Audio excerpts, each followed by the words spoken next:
ओम शांति। आज 23 दिसंबर 2020 के बाबा के मधुर महावाक्य है। मीठे बच्चे, यह पतित दुनिया एक पुराना गांव है। यह तुम्हारे रहने लायक नहीं। तुम्हें अब नई पावन दुनिया में चलना है। आज की मुरली का प्रश्न है, बाप अपने बच्चों को उन्नति की कौन सी एक युक्ति बताते हैं? उत्तर है, बच्चे, तुम आज्ञाकारी बन बाप दादा की मत पर चलते रहो। बाप दादा दोनों इकट्ठे हैं, इसलिए अगर इनके कहने से कुछ नुकसान भी हुआ तो भी रेस्पॉन्सिबल बाप है, सब ठीक कर देगा। तुम अपनी मत नहीं चलाओ, शिव बाबा की मत समझकर चलते रहो तो बहुत उन्नति होगी। अब सुनते हैं मुरली को विस्तार से। ओम शांति। पहली पहली मुख्य बात, रूहानी बच्चों को रूहानी बाप समझाते हैं कि अपने को आत्मा निश्चय कर बैठो और बाप को याद करो तो तुम्हारे सब दुख दूर हो जाएंगे। वो लोग आशीर्वाद करते हैं ना, ये बाप भी कहते हैं बच्चों तुम्हारे सब दुख दूर हो जाएंगे। सिर्फ अपने को आत्मा समझ बाप को याद करो। यह तो अति सहज है। यह है भारत का प्राचीन सहज राजयोग। प्राचीन का भी टाइम तो चाहिए ना, लॉन्ग भी कितना। बाप समझाते हैं पूरे 5000 वर्ष पहले यह राजयोग सिखाया था। यह बाप बिगर कोई समझा नहीं सकते और बच्चों बिगर कोई समझ न सके। गायन भी है, आत्माएं बच्चे और परमात्मा बाप अलग रहे बहुकाल। बाप ही कहते हैं तुम सीढ़ी उतरते उतरते पतित बन पड़े हो। अब स्मृति आई, सब चिल्लाते हैं हे पतित पावन। कलयुग में पतित ही होते हैं, सतयुग में होते हैं पावन। वह है ही पावन दुनिया। यह पुरानी पतित दुनिया रहने लायक नहीं है, परंतु माया का भी प्रभाव कोई कम नहीं है। यहाँ देखो तो 100-125 मंजिल के बड़े बड़े मकान बनाते रहते हैं। इनको माया का पांप कहा जाता है। माया का जलवा ऐसा है, जो कहो स्वर्ग चलो तो कह देते हमारे लिए तो स्वर्ग यहाँ है। इनको माया का जलवा कहा जाता है, परंतु तुम बच्चे जानते हो यह तो पुराना गांव है। इनको कहा जाता है नरक। पुरानी दुनिया सो भी रौरव नरक। सत्युग को कहा जाता है स्वर्ग। यह अक्षर तो है ना। इनको विशेष वर्ल्ड तो सब कहेंगे, वाइसलेस वर्ल्ड तो यह स्वर्ग था।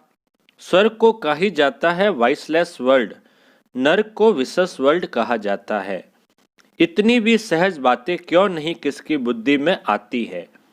मनुष्य कितने दुखी है, कितने लड़ाई झगड़े आदि होते रहते हैं।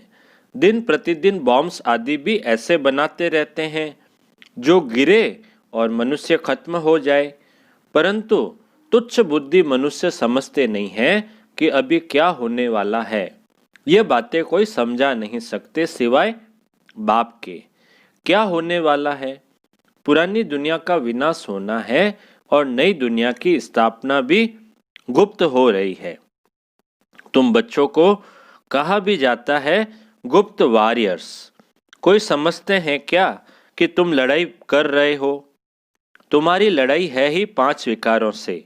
सबको कहते हो पवित्र बनो, एक बाप के बच्चे हो ना। प्रजापिता ब्रह्मा के बच्चे तो सब भाई बहन हुए ना। समझाने की बड़ी युक्तियां चाहिए। प्रजापिता ब्रह्मा के तो ढेर बच्चे हैं, एक तो नहीं, नाम ही है प्रजापिता। लौकिक बाप को कभी प्रजापिता नहीं कहेंगे। प्रजापिता ब्रह्मा है तो उनके सब बच्चे आपस में भाई बहन ब्रह्म कुमार कुमारियां ठहरे।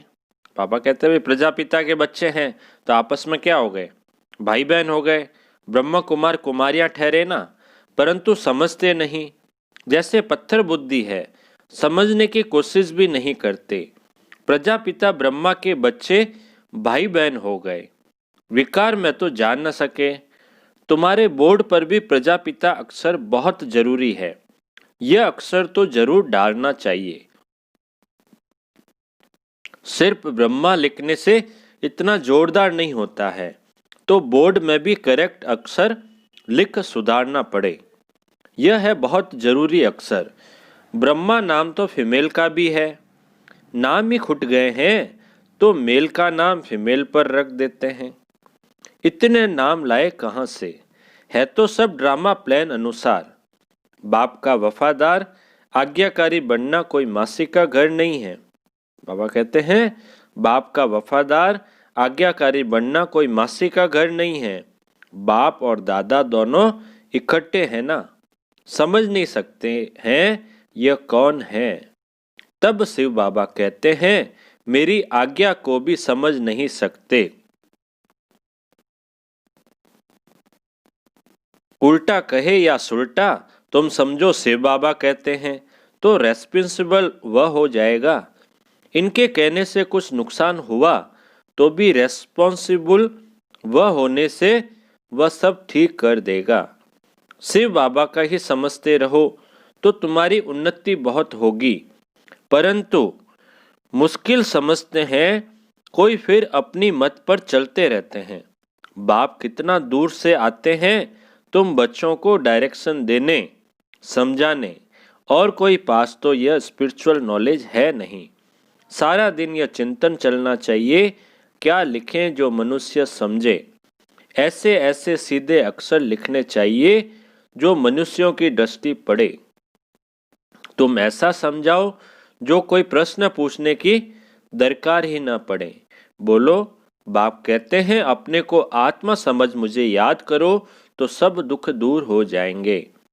जो अच्छी रीति याद में रहेंगे वही ऊंच पद पाएंगे। ये तो सेकंड की बात है। मनुष्य क्या क्या पूछते रहते हैं, तुम कुछ भी नहीं बताओ। बोलो जास्ती पूछो मत। पहले एक बात निश्चय करो, प्रश्नों के जास्ती जंगल में पड़ जाएंगे तो फिर निकलने का रास्ता मिलेगा नहीं। जैसे फागी में मनुष्य मूंझ जाते हैं तो फिर निकल नहीं सकते हैं, यह भी ऐसे है। मनुष्य कहाँ से कहाँ माया तरफ निकल जाते हैं।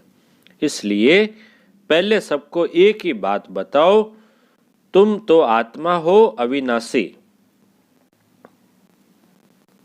बाप भी अविनाशी है, पतित पावन है। तुम हो पतित। अब या तो घर जाना है या नई दुनिया में। पुरानी दुनिया में पिछाड़ी तक आते रहते हैं। जो पूरा पढ़ेंगे नहीं वह तो जरूर पीछे आएंगे। कितना हिसाब है और फिर पढ़ाई से भी समझा जाता है। पहले कौन जाएगा? स्कूल में भी निशानी दिखाते हैं ना, दौड़ी बहन हाथ लगाकर आओ, पहले नंबर वाले को इनाम मिलता है। यह है बेहद की बात, बेहद का इनाम मिलता है।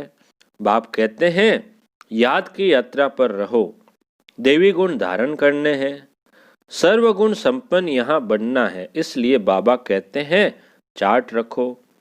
याद की यात्रा का भी चार्ट रखो तो पता पड़ेगा कि हम फायदे में हैं या घाटे में।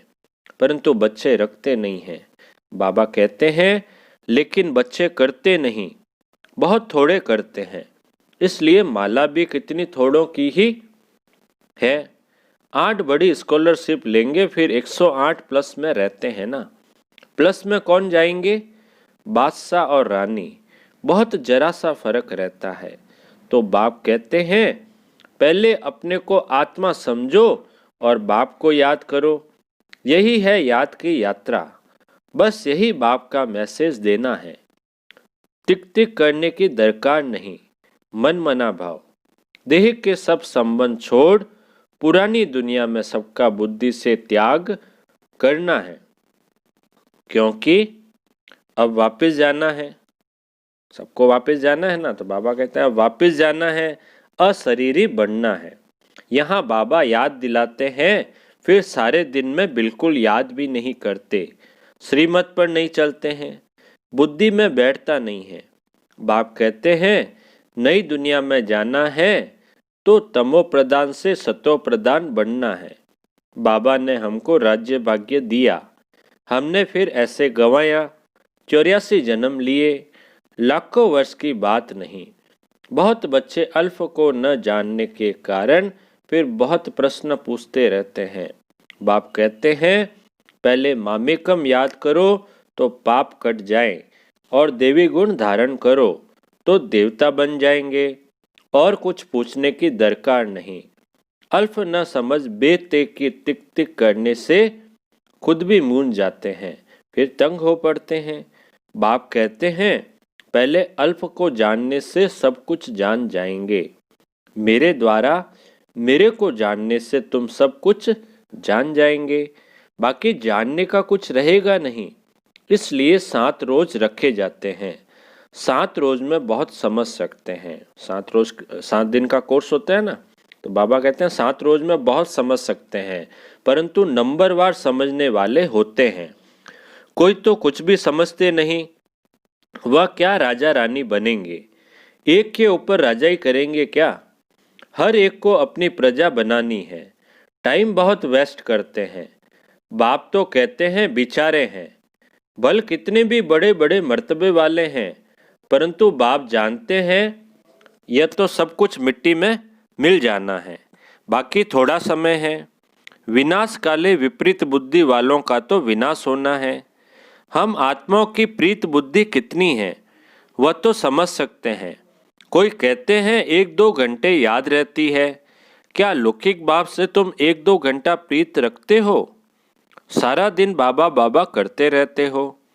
यहाँ भल बाबा बाबा कहते हैं, परंतु हड्डी प्रीत थोड़ी ही है। बार बार कहते हैं शिव बाबा को याद करते रहो। सच सच याद करना है, कहने की जरूरत नहीं होनी चाहिए, ये तो हमेशा याद रहना चाहिए। बाबा चालाकी चल न सके। बहुत है जो कहते हैं हम तो शिव बाबा को बहुत याद करते हैं, फिर वह तो उड़ने लग पड़े। बाबा बस हम तो जाते हैं सर्विस पर बहुतों का कल्याण करने। जितना बहुतों को पैगाम देंगे उतना याद में रहेंगे। बहुत बच्चियां कहती है बंधन है, अरे बंधन तो सारी दुनिया को है। बंधन को युक्ति से काटना है। युक्तियां बहुत है, समझो कल मर पड़ते हैं, फिर बच्चे कौन संभालेंगे? जरूर कोई न कोई संभालने वाले निकल पड़ेंगे ना। अज्ञान काल में तो दूसरी शादी कर लेते हैं। इस समय तो शादी भी मुसीबत है। किसको थोड़ा पैसा देकर बोलो बच्चों को संभालो। तुम्हारा यह मरजीवा जन्म है ना, जीते जी मर गए फिर पीछे कौन संभालेगा? तो जरूर नर्स रखनी पड़े। पैसे से क्या नहीं हो सकता है। बंधन मुक्त जरूर बनना है। सर्विस के शौक वाले आप ही भागेंगे। दुनिया से मर गए ना। यहाँ तो बाप कहते हैं मित्र संबंधियों आदि का भी उद्धार करो। सबको पैगाम देना है मन मना भाव का, तो तमो प्रधान से सतो प्रधान बन जाए। यह बाप ही कहते हैं, और तो ऊपर से आते हैं। उनकी प्रजा भी उनके पिछाड़ी आती रहेगी। जैसे क्राइस्ट सबको नीचे ले आते हैं, नीचे पाठ बजाते बजाते जब अशांत होते हैं तो कहते हैं हमको शांति चाहिए। बैठे तो थे शांति में, फिर प्रीसेप्टर पिछाड़ी आना पड़ता है। फिर कहते हैं हे पतित पावन आओ, कैसा खेल बना हुआ है। फिर क्या कहते हैं? हे पतित पावन आओ। बाबा कहते हैं कैसा खेल बना हुआ है, वह अंत में आकर लक्ष्य लेंगे। बच्चों ने साक्षात्कार किया हुआ है, मन मना भाव का लक्ष्य आकर लेंगे। अभी तुम बैगर टू प्रिंस बनते हो। इस समय के जो साहूकार है वो बैगर बनेंगे। वंडर है ना। इस खेल को जरा भी कोई नहीं जानते हैं। सारी राजधानी स्थापन हो रही है, कोई तो गरीब भी बनेंगे ना। यह बड़ी दूरादेश बुद्धि से समझने की बातें हैं। पिछाड़ी में सब साक्षात्कार होगा। हम कैसे ट्रांसफर होते हैं। तुम पढ़ते हो नई दुनिया के लिए, अभी हो संगम पर। पढ़कर पास करेंगे तो देवी कुल में जाएंगे, अभी ब्राह्मण कुल में है। यह बातें कोई समझ न सके। भगवान पढ़ाते हैं, जरा भी किसकी बुद्धि में नहीं बैठता। निराकार भगवान जरूर आएगा ना। यह ड्रामा बड़ा वंडरफुल बना हुआ है। बाबा कहते हैं यह ड्रामा बड़ा वंडरफुल बना हुआ है। उसको तुम जानते हो और पाठ बजा रहे हो। त्रिमूर्ति के चित्र पर भी समझाना पड़े। ब्रह्मा द्वारा स्थापना, विनाश तो ऑटोमेटिकली होना ही है, सिर्फ नाम रख दिया है। यह भी ड्रामा बना हुआ है। मुख्य बात है अपने को आत्मा समझ बाप को याद करो तो जंक उतर जाए। स्कूल में जितना अच्छी रीति पढ़ेंगे बड़ी आमदनी होगी। तुमको 21 जन्म के लिए हेल्थ वेल्थ मिलती है, कम बात है क्या? यहाँ भल वेल्थ है परंतु टाइम नहीं है जो पुत्र पुत्र खा सके। बाप ने सब कुछ इस सेवा में लगा दिया तो कितना जमा हो गया? सबका थोड़ी जमा होता है। इतने लखपति है, पैसा काम आएगा नहीं। वह कहते हैं लखपति बहुत है, पैसे बहुत है, लेकिन वो काम क्या आएगा? बाप लेंगे ही नहीं जो फिर देना पड़े। अच्छा अच्छा, बाप दादा बोले। मीठे मीठे सिक लदे बच्चों प्रति माता पिता बाप दादा का याद प्यार और गुड मॉर्निंग। रूहानी बाप की रूहानी बच्चों को नमस्ते। हम रूहानी बच्चों की रूहानी बाप दादा को याद प्यार, गुड मॉर्निंग और नमस्ते नमस्ते नमस्ते। सदा रहेंगे हंसते हंसते, बन जाएंगे फरिश्ते। वाह बाबा वाह, वाह मेरा भाग्य। धारणा के लिए मुख्य सार में पहला पॉइंट है, बंधन काटने की युक्ति रचनी है। जिगरी बाप से प्रीत रखनी है। बाप का सबको पैगाम दे, सबका कल्याण करना है। दूसरा पॉइंट है, दूरादेशी बुद्धि से इस बेहद के खेल को समझना है। बैगर टू प्रिंस बनने की पढ़ाई पर पूरा ध्यान देना है। याद का सच्चा चार्ट रखना है। मीठे बाबा का वरदान है, सत्यता के आधार पर एक बाप को प्रत्यक्ष करने वाले निर्भय अथॉरिटी स्वरूप भव। सत्यता के आधार पर एक बाप को प्रत्यक्ष करने वाले निर्भय अथॉरिटी स्वरूप भव। विस्तार है, सत्यता ही प्रत्यक्षता का आधार है। बाप को प्रत्यक्ष करने के लिए निर्भय और अथॉरिटी स्वरूप बनकर बोलो, संकोच से नहीं। जब अनेक मत वाले सिर्फ एक बात को मान लेंगे कि हम सबका बाप एक है और वही अब कार्य कर रहे हैं, हम सब एक की संतान एक है और यह एक ही यथार्थ है, तो विजय का झंडा लहरा जाएगा।